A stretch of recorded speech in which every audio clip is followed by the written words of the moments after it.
Hello friends, I hope आप अच्छे से होंगे और आपकी प्रिपरेशन भी अच्छी जा रही होगी। फ्रेंड्स, जैसा कि आपको पता ही है कि आज हम पॉलिटिकल साइंस के लिए एमसीक्यूज लेकर आने वाले थे और आज हम 50 प्लस एमसीक्यूज करेंगे। और इस वीडियो में इंपॉर्टेंट बात ये रहने वाली है कि जो इसमें लास्ट वाले एमसीक्यूज है उनको आप ज़रूर से देख लीजिएगा और उनको आप अच्छे से प्रिपेयर कर लीजिएगा, क्योंकि मैक्सिमम जो पॉसिबिलिटी है 80% अबो जो पॉसिबिलिटी एमसीक्यूज की आने की वो ज़्यादातर लास्ट चैप्टर से ही आते हैं। तो उनको आप ज़्यादा अच्छे से देखना, ज़्यादा ध्यान से देखना। और मैं चाहता हूं कि आप इस पूरे पूरे वीडियो को पूरे ध्यान से देखें और जब भी आपको टाइम मिले तभी इसको देख लीजिएगा और जल्दबाजी में इसको जो है स्किप नहीं कीजिएगा, क्योंकि आपके लिए बहुत ज़्यादा इंपॉर्टेंट होने वाला है। और अभी तक हमने क्या किया हुआ है, अभी तक जितने भी 10th के सब्जेक्ट से उनके लिए हमने गेस्ट पेपर्स अपलोड किए हुए हैं। चाहे वो आपका साइंस हो, इंग्लिश हो, मैथ हो, सोशल साइंस हो, पांचों के पांचों सब्जेक्ट्स के लिए हमने गेस्ट पेपर अपलोड किए हुए हैं। मोस्ट इंपॉर्टेंट क्वेश्चन है जो भी इस साल रहने वाले हैं। और जितने भी सब्जेक्ट्स हैं हमने उनके लिए जो है एमसीक्यूज भी अपलोड किए हुए हैं ऑलरेडी, आप जाके वो भी देख लेना। और अभी तक अगर आपने व्हाट्सएप ग्रुप ज्वाइन नहीं किया है तो अभी जाकर वो ज्वाइन कर लीजिएगा 10th का, जिसकी लिंक आपको डिस्क्रिप्शन में भी मिल जाएगी। और इसमें हम कितने क्वेश्चन डिस्कस करेंगे, इसमें हम 60 क्वेश्चन या 60 से ज़्यादा क्वेश्चन डिस्कस करेंगे। इसको मैंने अब रफली लिखा है 50 प्लस क्वेश्चंस। यहाँ पे मैं अगर आपको दिखा भी दूं कि हमारे पास आज कितने क्वेश्चंस होने वाले हैं, यहाँ पे आप देख सकते हैं लास्ट वाला जो क्वेश्चन है that is the question number 60। और सभी चैप्टर्स में से जितने भी इंपॉर्टेंट क्वेश्चंस बन सकते थे, एमसीक्यूज बन सकते थे, उनको हमने कवर किया है। और आप एक काम करना, मैंने इनको आंसर्स को हाइड किया हुआ है। आप जो है साथ साथ इसको स्कोर काउंट कर लीजिएगा। आउट ऑफ 60 आप कितने क्वेश्चंस खुद से कर पाओगे। और जिसको भी इन क्वेश्चंस का पीडीएफ चाहिए, मैंने इस वीडियो में कुछ कंडीशंस रखी है। उनको जस्ट लाइक हम देते हैं कि हम कुछ कंडीशंस रखते हैं वीडियो में, तो उनको उन कंडीशंस का जवाब देना होगा व्हाट्सएप पे, उनको ही जो है पीडीएफ मिलेगा फिर। और जो कंडीशंस है वो मैं क्वेश्चंस के दौरान बताऊंगा। जो भी मुझे वो कंडीशंस व्हाट्सएप पे बताएगा तो उसको जरूर पीडीएफ मिल जाएगा। तो आप जो है साथ-साथ काउंट कर लीजिएगा स्कोर। अभी तक हमने 10th के लिए सभी का सभी जो है अपलोड किया हो, चाहे वो गेस्ट पेपर्स हो या आपके एमसीक्यूज हो। और कुछ स्टूडेंट्स को कंफ्यूजन रहता है, सर आज ज़्यादा भूल जाते हैं, कल लर्न करते हैं, 2 दिन या 1 दिन मैक्सिमम याद रहता है, फिर से भूल जाते हैं। तो उसके लिए मैंने मास्टर स्ट्रैटेजी बताई, इस वीडियो को आप ज़रूर देख लेना, क्योंकि ये आपके लिए ज़्यादा इंपॉर्टेंट है। आप किसी भी क्लास में हो, ये आपके लिए ज़्यादा इंपॉर्टेंट रहने वाला है। इसमें मैंने 2 चीज़ों का ज़िक्र किया है मेनली, एक तो पावर नैप और दूसरा जो है दैट इज माइंड मैप। उन दोनों से क्या मुराद है, उन दोनों को आप अच्छे से देख लीजिएगा। वो ट्रिक्स है कि आप फिर नहीं भूल जाओगे, क्योंकि वो ट्रिक्स जो है एग्जाम में ज्यादा मतलब इंपॉर्टेंट रहती है आपके प्रिपरेशन के दौरान। तो ये वीडियोस आप जाकर देख लीजिएगा, जिसने जो नहीं देखा है अभी तक। हमारा वीडियो उर्दू का पेंडिंग था, वो भी अपलोड हो चुका है, तो वो भी आप जाके देख लीजिएगा। पहला क्वेश्चन जो हमारे पास रहने वाला है that is the Tamil natives of Sri Lanka are called the. तो हम पावर शेयरिंग से स्टार्ट करेंगे। आठों के आठों चैप्टर से आपकी जो है एमसीक्यूज मैंने निकाले हुए हैं, जो भी जितने भी इंपॉर्टेंट हो सकते हैं। Tamil narratives of Sri Lanka are called, तो जो नरेटिव्स या जो तमिलनाडु के रहने वाले हैं उनको हम क्या बोलते हैं, यानी तमिल नेटिव्स ऑफ श्रीलंका, यानी श्रीलंका के जो तमिल नेटिव्स है उनको हम क्या कहते हैं। तो उनको हम आप जो है पहले इसको खुद से ट्राई कर लीजिए, मैं इसका आंसर बता देता हूँ आपको। इसका जो आंसर है, मैं आई होप कि आपने जो है गेस किया होगा। यहाँ से मैं ये सिलेक्ट करता हूँ, 1 मिनट। तो आई होप कि आपको ये पता होगा, आपने पढ़ा भी होगा अच्छे से। तो यहाँ पे मैं अगर आपको इसका आंसर बता दूं, दैट इज दी जो ऑप्शन होगा that is the Sri Lankan Tamils. Sorry, 1 second. तो यहाँ पे जो इसका आंसर बन जाएगा that is the option number C, that is Sri Lankan Tamils.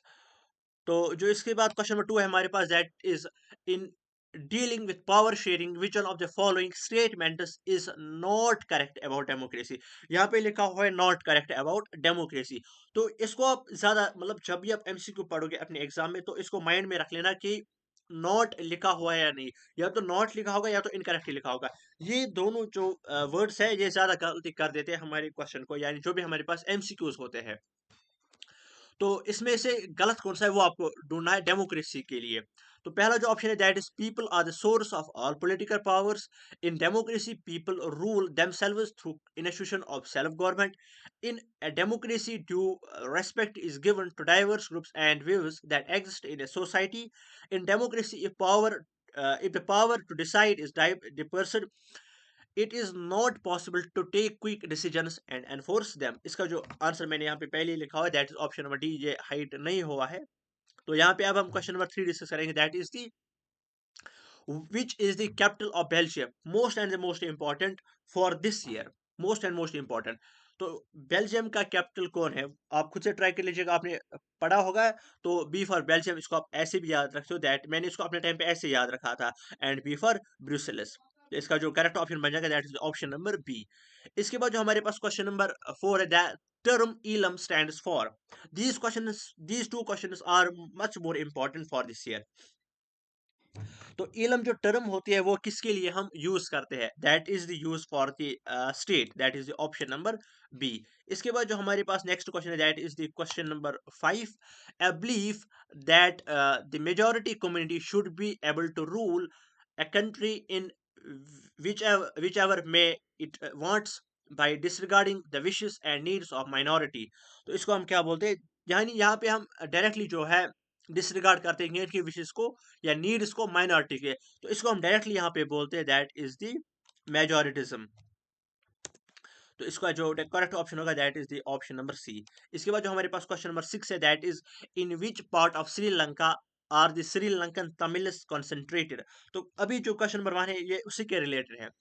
जो श्रीलंका है उसमें जो श्रीलंकन तमिल्स रहते हैं वो किस एरिया में होते हैं, तो किस एरिया में होते हैं, that is the north and east. तो इसका जो करेक्ट ऑप्शन होगा that is the option number B, north and east. Question number 10 है हमारे पास, division of powers between higher and lower levels of government. तो डिवीजन ऑफ पावर जब होता है higher and lower levels of government, इसको हम उस टाइम क्या बोलते हैं, क्या हम उसको हॉरिजॉन्टल डिवीजन बोलते हैं, पैरेलल डिवीजन बोलते हैं, या वर्टिकल डिवीजन बोलते हैं, या कोई भी इनमें नहीं। तो इसका जो करेक्ट ऑप्शन है that is the vertical division. और यहाँ पे मैं इसको बता दूं कि आज इस वीडियो में एक भी क्वेश्चन गलत नहीं होगा, मतलब इनकरेक्ट नहीं होगा, मतलब बाय द वे मतलब समटाइम्स ऐसा होता है कि मतलब टाइपिंग मिस्टेक होती है, बट इसमें एक भी टाइपिंग मिस्टेक नहीं है, यानी सभी के सभी क्वेश्चन बिल्कुल करेक्ट है।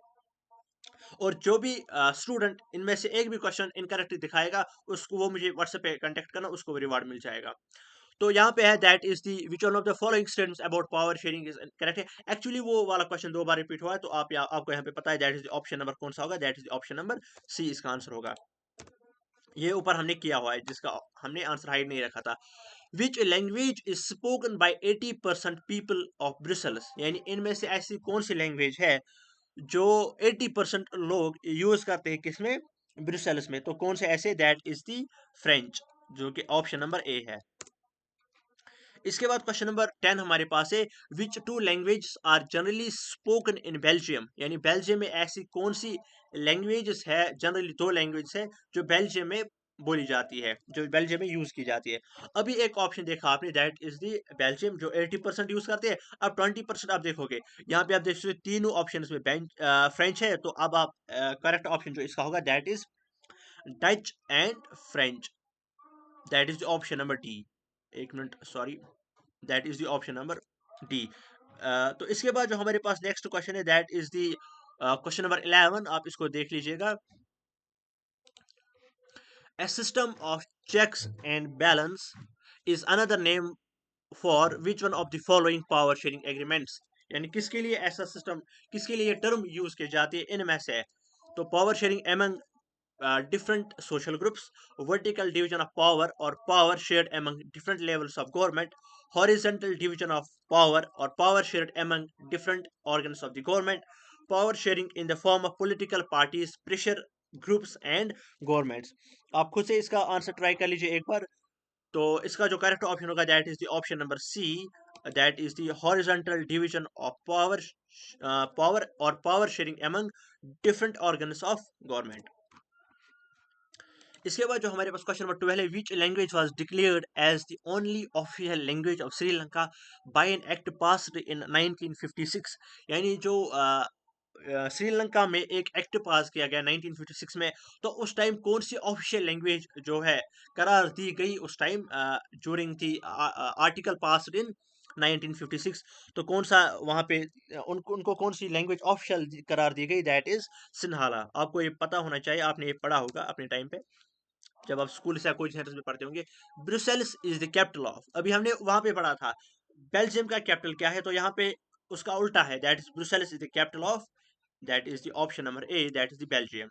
इसके बाद question number 14, which of the following is not a major social group in Sri Lanka, इनमें से मेजर ग्रुप कौन सा नहीं है श्रीलंका में, नहीं है, यहाँ पे नॉट है। पूरा देख लीजिएगा क्वेश्चन को, खुद से ट्राई कर लीजिएगा एक बार, इसको कौन सा आंसर आ जाएगा, जल्दी से इसका कमेंट में आंसर बता दीजिए जल्दी जल्दी से।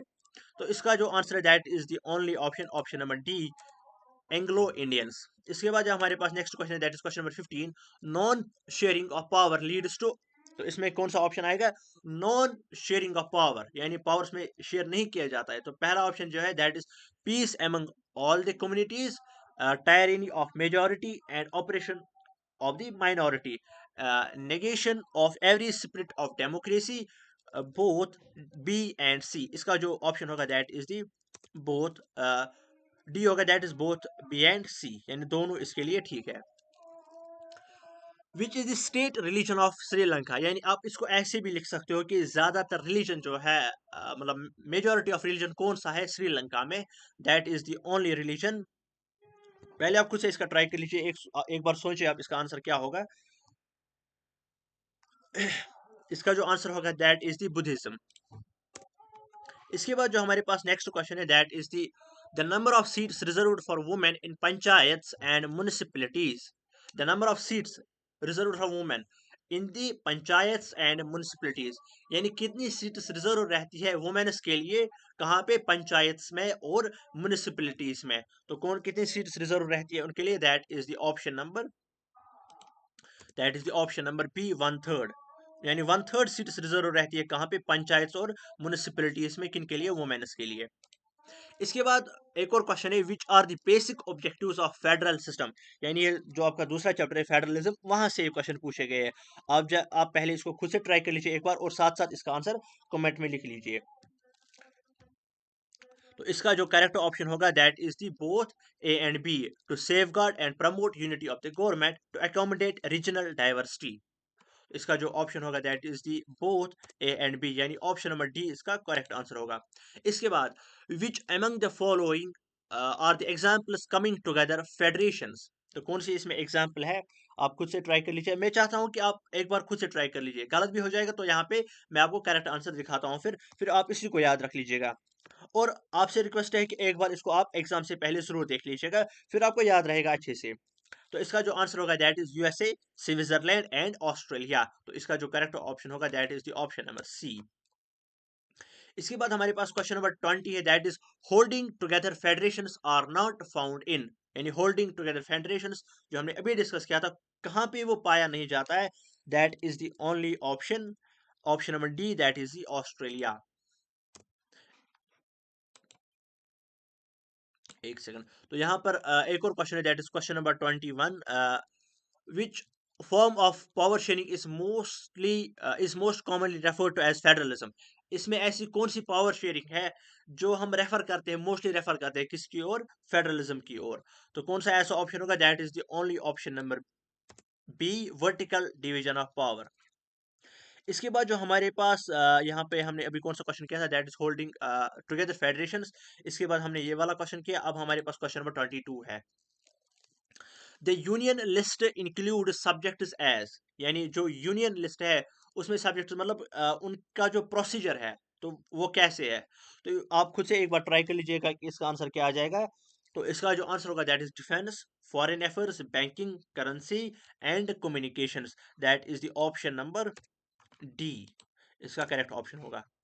इसके बाद जो हमारे पास क्वेश्चन नंबर 23 है, subjects like computer software comes in, यानी सब्जेक्ट कंप्यूटर सॉफ्टवेयर जैसे सब्जेक्ट्स हमारे पास है, वो कहाँ मतलब किस में लाई करते हैं इन ऑप्शंस में से, that is the residuary list, that is the option number D will be the correct option for this question. इसके बाद एक और है हमारे पास that is the system panchayat involves, तो जो सिस्टम पंचायत होता है उसमें क्या इन्वॉल्व होता है, एक तो village, block and district levels. इसके बाद जो हमारे पास नेक्स्ट क्वेश्चन है that is the which of the following states has been given a special status, तो इनमें से ऐसी कौन सी स्टेट्स है जिनको स्पेशल स्टेटस दिया गया है, तो आपको पता ही होगा दैट इज द ओनली और Jammu and Kashmir, that is the option number ए। इसके बाद हमारे पास नेक्स्ट क्वेश्चन है that is the number of scheduled languages in India. यही वो क्वेश्चन है जिसको मैं आपको बोल रहा था कि इसी पे आपको फिर क्या मिल जाएगा, पीडीएफ मिल जाएगा। तो कितनी शेड्यूल्ड लैंग्वेज है इंडिया में? अगर आपको हिंट चाहिए, अब आप कहाँ पे इसका करेक्ट ऑप्शन ढूंढोगे? आप कोई भी नोट उठा लो, चाहे वो 10 रुपीज का हो, 100 या 20 रुपीज या 200 रुपीज या कोई भी, मतलब कोई भी नोट आप उठा लो, उसके पीछे लैंग्वेज लिखी हुई होती है। आप उन लैंग्वेजेस को काउंट कर लेना, जितनी भी वो लैंग्वेजेस होंगी वही इसका करेक्ट ऑप्शन होगा। The number of scheduled languages in India is, और ऐसे ही मतलब एक दो क्वेश्चन में बताऊंगा जिनका आपको आंसर मुझे व्हाट्सएप पे बताना होगा, तभी आपको पीडीएफ मिल जाएगा। That is the question. अब आपको लिखना है कि क्वेश्चन नंबर 26 का आंसर ऐसे है, और जो भी मैं आपको आगे क्वेश्चन बताऊंगा उसका भी आपको आंसर बताना है।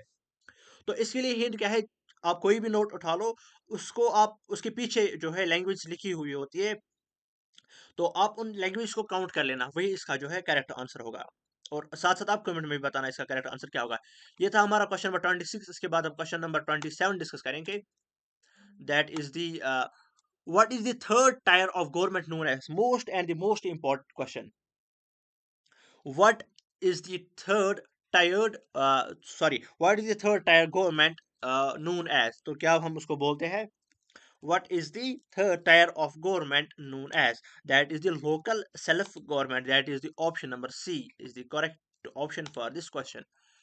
Which of the following states in India has its own constitution? इनमें से ऐसी कौन सी स्टेट्स है इंडिया की जहां पर जिनका अपना कॉन्स्टिट्यूशन है? Which one of the following states in India has its own constitution? But unfortunately कि जो हमारा स्पेशल स्टेटस था वो एब्रोगेट किया गया था, यानी जब आपको पता ही होगा 2019 में 5 अगस्त 2019 उस टाइम हमारा जो है आर्टिकल एब्रोगेट किया गया था, और वहां पे उस टाइम बहुत सारी कंपेन चली। तो अब हमारा वो वाला स्पेशल स्टेटस नहीं रहा है, तो उसके अकॉर्डिंग हमारा अपना कॉन्स्टिट्यूशन भी था। तो यहाँ पे आपको इसका अकॉर्डिंग टू दैट इसका आंसर देना है। Which one of the following states in India has its own constitution? That is the option number C, that is JNK। But अब आपको पता ही है, आज हमारे पास यूटी है, तो हमें आज गवर्नर रूल अप्लाई करना पड़ता है।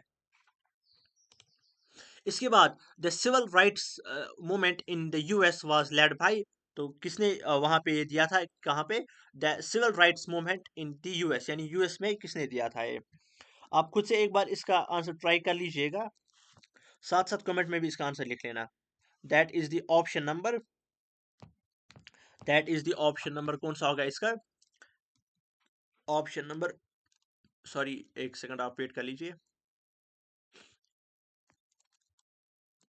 इसका जो करेक्ट ऑप्शन होगा that is the option number B, Martin Luther King JR। तो इसके बाद हमारा नेक्स्ट क्वेश्चन है that is which one of the following is not a reason for social difference due to accident birth? तो इसका जो correct option होगा that is the option number C, that is the rich poor. इस question को आप खुद से try कर लीजिए, ये मोस्ट इंपॉर्टेंट है और कंसेप्चुअल बेस्ड है। Homogeneous societies exist in, homogeneous society कहाँ पे एग्जिस्ट होती है? आप जो इसको ट्राई कर लीजिए। मैं चाहता हूँ कि आप थोड़े से क्वेश्चन जो है खुद से भी ट्राई कर लीजिए, ताकि आपको फिर रिवीजन हो जाए जल्दी जल्दी से। इसका जो करेक्ट ऑप्शन होगा that is the only option number, only sorry, option both इसमें होंगे, यानी both A and B, Germany and Sweden, दोनों में होमोजेनस सोसाइटी एग्जिस्ट होती है, दोनों में होमोजेनस सोसाइटी पाई जाती है। तो इसका जो आंसर होगा that is the option number C, both A and B. Identify the countries which faced problems of social division. ऐसी इनमें से ऐसी कौन सी कंट्रीज है जिनको क्या फेस करनी पड़ी, यानी कौन सी प्रॉब्लम उनको फेस करनी पड़ी? That is the problem of social division. तो इसका जो आंसर होगा that is the option number B, Belgium, Sri Lanka and UK. That is the option number B. इसके बाद हमारे पास क्वेश्चन नंबर 33 है, which one of the following is not a reason of difference out of choice? तो कौन सा इसका option होगा? That is the option number D, that is the fear dark. अगर आपको साथ साथ मतलब आंसर पता है, तो आप साथ साथ जो है इसका स्कोर काउंट कर लीजिएगा कि आप खुद से कितने क्वेश्चंस कर पाओगे, और फिर आप मुझे कमेंट बॉक्स में बता देना कि आउट ऑफ 60 आपने खुद कितने किए। The black movement emerged in, black movement किस साल में जो है इमर्ज हुआ था? That is the option number A, 1966। The aim of civil rights movement was end. तो मतलब कब वो एंड हुआ था या किस लिए वो एंड हुआ था? तो उसको एंड करने का टाइम, मतलब एंड करने का एम क्या था? The aim of civil rights movement was to end, sorry, the aim of civil rights movement, यानी जो सिविल राइट्स मूवमेंट है इसका एम क्या था? इसको मतलब क्या उनको खत्म करना था? यानी aim of civil rights movement क्या है? That is the racism in US, that is the option number B. What is the percentage of Hindus in India as per census 2001? तो आपको पता होना चाहिए, that is the only option number B, 80.5. Among the following, which countries have high participation of women in public life? तो इनमें से ऐसी कौन सी कंट्रीज है जहां पे वुमेन्स की पार्टिसिपेशन ज्यादा होती है? कहां पे? पब्लिक लाइफ में। तो that is the option number 4। आप इसको ऐसे भी याद रखिएगा, अफ्रीका जरूरी है, तो इसका ऑप्शन जो होगा दैट इज द डी।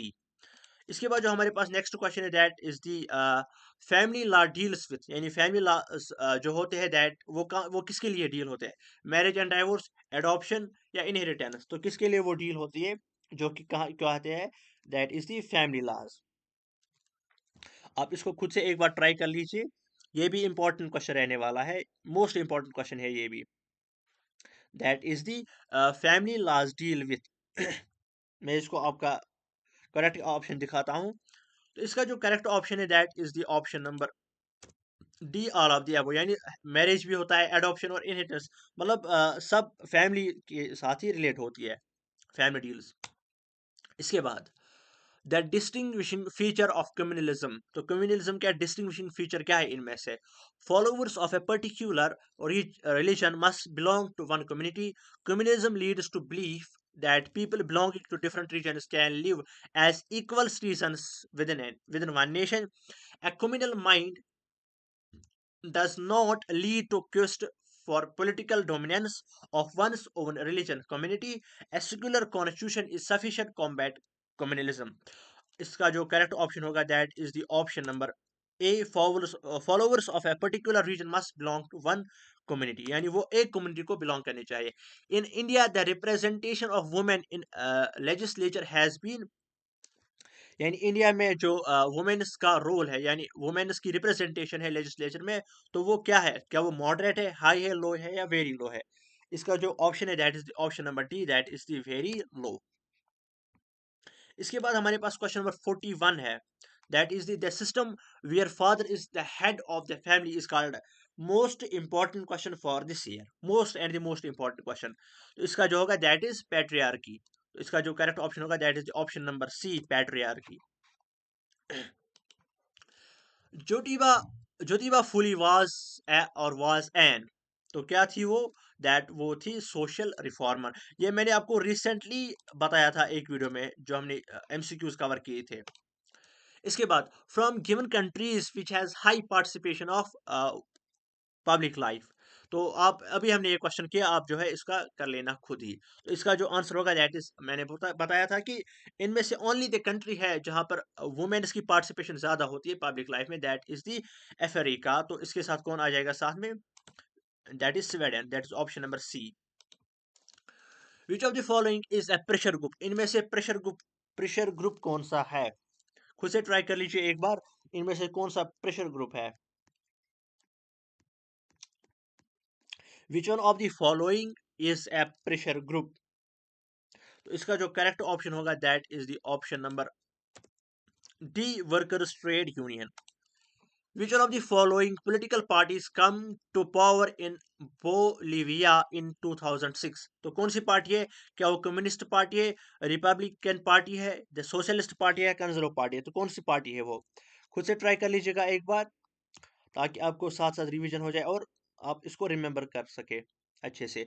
तो कौन सा ऑप्शन इसके लिए होगा? That is the only option number, that is the only option number कौन सा होगा? एक्चुअली थोड़ा सा जो है सिस्टम एरर है एक्चुअली, इसीलिए मैंने जो है कल उर्दू का पीडीएफ जो है अपलोड नहीं किया हुआ, मतलब सेंड मैंने नहीं किया स्टूडेंट्स को, इसमें थोड़ा सा एरर था। तो इसके बाद जो हमारे पास क्वेश्चन नंबर 46 है, the word MNC is related to which issue? तो किस इशू के लिए जो है वर्ड एमएनसी रिलेट है? That is the option number B, that is Bolivia water war. इसके बाद जो हमारे पास नेक्स्ट क्वेश्चन है that is the question number 47, which one of the following is an example of public interest groups. तो कौन सी example ऐसी है इनमें से जो किसके related, that is the example of public interest groups. तो कौन सी ऐसी पार्टी है, that is the socialist party, sorry party नहीं, यहाँ पे पब्लिक इंटरेस्ट ग्रुप है यहाँ पे, दैट इज दी बैमसेफ। तो आप मुझे बैमसेफ की फुल फॉर्म बता देना कमेंट बॉक्स में। That is the second condition for getting the PDF of this lecture. Which one of the following was the main aim to start movement on April 2006 in Nepal to control our government, to snatch powers from king, to restore democracy, to dethrone the king? तो कौन सा इसका जो है correct option आ जाएगा, that is the to restore democracy, इसका correct answer आ जाएगा। इसके बाद जो हमारे पास नेक्स्ट क्वेश्चन है that is question number 49, which one of the following is the third wave country that had won democracy in 190 1990, यानी 1990 में कौन सा मतलब ऐसी कौन सी जो कंट्री है that had won democracy in 1990 third wave. इसका जो है करेक्ट ऑप्शन कौन सा बन जाएगा, that is the option number Nepal, that is option number D. Question number 50 जो हमारे पास that is FEDECOR comprised of, FEDECOR comprised of. तो पहला जो ऑप्शन है इसका that is professionals like engineers and environmentalists, leaders of political parties, federation of farmers who didn't rely on irrigation, confederation of household workers unions. तो इसका जो option होगा that is the professionals like engineers and environmentalists. तो इसका जो option होगा that is the option number A will be the correct option for this question. Which one of the following facilities is offered by election commission to recognized political party?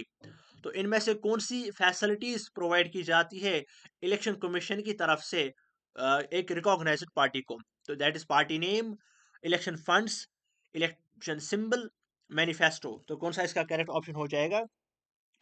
आपको पता होना चाहिए recently election हुए थे, तो आप एक बार इसको खुद से भी ट्राई कर लीजिए। That is the option number C, election symbol. Which of the following, which of these parties has national level political organization? Samajwadi party, Telugu Desam party, राष्ट्रीय जनता दल यानी आरजेडी जिसको हम बोलते हैं दैट, और इसमें कौन सा एक ऑप्शन है that is none of these. तो कौन सी ऐसी पार्टी है, आप इसको एक बार खुद से ट्राई कर लीजिए फिर से एक बार। आपको मैं इसका आंसर दिखाता हूँ करेक्ट आंसर। तो कौन सी इनमें से ऐसी पार्टीज है जिनकी नेशनल लेवल ऑर्गेनाइजेशन है, यानी नेशनल लेवल पॉलिटिकल ऑर्गेनाइजेशन है उनकी। तो कौन सी ऐसी जो है पार्टी है? तो आपको पता होना चाहिए रिसेंटली इलेक्शन हुए थे, दैट इज दी एक्चुअली वो नेशनल लेवल एक्चुअली वो बीजेपी एक्स्ट्रा आती है। तो इनमें से ऐसी कोई भी पार्टी नहीं है। मुझे लगा था शायद इसमें यह है, यहाँ पे मुझे लगा था, मुझे इससे याद था कि ये पार्टी क्यों से होगी भारतीय जनता पार्टी, बात वो यहाँ पे नहीं है। दैट इज द समाज, ये इसमें जो करेक्ट ऑप्शन आ जाएगा that is the none of these. इसके बाद जो नेक्स्ट क्वेश्चन है हमारे पास, which of the following is a national political party? तो इसमें से कौन सी अब नेशनल पॉलिटिकल पार्टी है? अभी हमने देखा कि जनता दल नहीं है, समाजवादी पार्टी नहीं है, तो इसमें कौन सी पार्टी है? बहुजन समाज पार्टी। तो बहुजन समाज पार्टी इसमें ऐसी एक पार्टी है जो नेशनल पॉलिटिकल पार्टी है। तो इनमें से कोई भी नहीं थी, तो यहाँ पे सभी जो है कैंसिल हो जाएंगे। तो इसमें जो लास्ट ऑप्शन बचेगा डी, ये रिलेटेबल है जो हमने अभी क्वेश्चन किया था। ये वाले क्वेश्चन बहुत ज्यादा इंपॉर्टेंट है। when and under whose leadership was Bahujan Samaj party formed? तो किसके अंडर और कब ये बनाई गई थी, कौन सी party? That is BSP, Bahujan Samaj party. तो इसको किसने बनाया था और कब बनाया था? तो ये बनाई गई थी 1984 by the leader Kanshi Ram. तो इसका जो ऑप्शन होगा that is the option number B, 1984। और किसने बनाई थी इसको? कांशी राम ने। Give the meaning of alliance, this is the third condition जिसको आपको आंसर बताना है। रिसेंटली इलेक्शन हुए हैं और आपको अच्छे से पता होगा कि इसका आंसर क्या आ जाएगा। Give the meaning of alliance, alliance का मतलब क्या है? तो आपको यहाँ पे दिख रहा होगा जस्ट लाइक मैंने यहाँ पे कवर किया है ऑप्शन, तो कौन सा ऑप्शन आ जाएगा? बट आपको ये बताना है आपकी जो अभी हमारे यूटी में इलेक्शंस हुए थे, तो यहाँ पर भी अलायंस हुई थी। तो किस किस पार्टी ने यहाँ पर अलायंस किया था? तो इसका जो आंसर यहाँ यही से मैं बताता हूँ। अब आपको पता है कि इसका जो आंसर है that is D, when several parties in multi party system join for the purpose of contesting elections and winning the power, यानी जिसमें बहुत सारी पार्टीज आपस में ज्वाइन करती है, फिर वो एक पावर वहां पे लेती है दूसरी पार्टी को हराने के लिए, यानी डोमिनेंसी दिखाती है। यहाँ पे मल्टीपल पार्टीज आपस में जो है ज्वाइन करती है।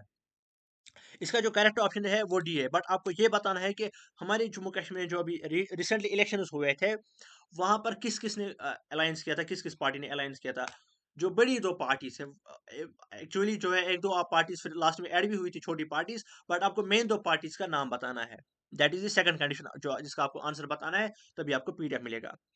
Which one of the following is the most popular form of government in the contemporary world, तो कौन सा इसमें है, that is the option number, आपको आई थिंक ये पता होना चाहिए खुद से, क्योंकि ये मोस्ट इंपॉर्टेंट क्वेश्चन है। दैट इज द कौन सी, democracy. Which one of the following is the most popular form of government in the contemporary world, क्योंकि डेमोक्रेसी ऐसी जो है फॉर्म ऑफ गवर्नमेंट है जो मतलब जिसमें सभी को हक मिलता है, या हक से बात करने को मौका मिलता है, राइट मिलता है। The basic outcome of democracy, the basic outcome of democracy, जल्दी जल्दी से इसका आंसर बता दीजिए। ये चैप्टर नंबर 7 से क्वेश्चन है, that is outcomes of democracy, most important question है इस साल के लिए। खुद से एक बार ट्राई कर लिए, मुझे इसका आप आंसर बता दीजिए कमेंट बॉक्स में जल्दी जल्दी, क्योंकि आपको ये आना चाहिए अच्छे से, क्योंकि ये इजी क्वेश्चन भी है और डेफिनेशन बेस्ड भी है, और अगर आपने डेफिनेशन पढ़ी भी होगी तो ये आपको अच्छे से ये क्वेश्चन आ जाएगा। क्वेश्चन क्या है हमारे पास, that is the basic outcome of democracy. तो आपका आपके चैप्टर पे ही है ये वाला, that is the option number A, political social and economic outcome. इसके बाद हमारे पास तीन क्वेश्चंस और बचे हुए, that is question number 58, which one of the following laws was enacted by the government of India in October 2005, यानी कौन से ऐसे लॉज जो इनेक्ट किए गए थे गवर्नमेंट की तरफ से, इंडियन गवर्नमेंट की तरफ से, कब, in the year of 2000, in the year of 2005, that is the right to information act, जिसको हम बोलते हैं आरटीआई, जहां पे आप अगर आपके साथ कुछ भी गलत होता है तो वहां पे आप कंप्लेन कर सकते हो। विच one of the following is foundational challenge for democracy, इनमें से ऐसा कौन सा है जो फाउंडेशनल चैलेंज है किसके लिए, डेमोक्रेसी के लिए। That is the option number B, keeping military away from controlling government.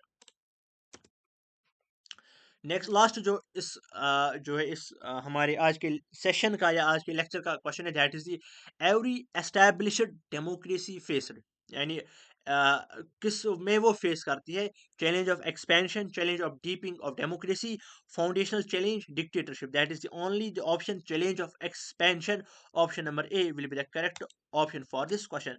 तो आज भी हमने ये 60 क्वेश्चन जो है डिस्कस किए, इसको आप एग्जाम से एक दो दिन पहले फिर से देख लेना रिवीजन के लिए।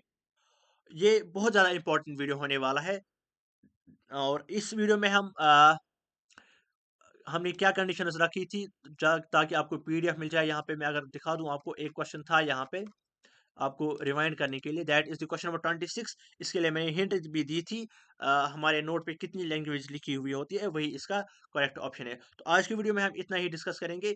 Thank you so much, all the very best.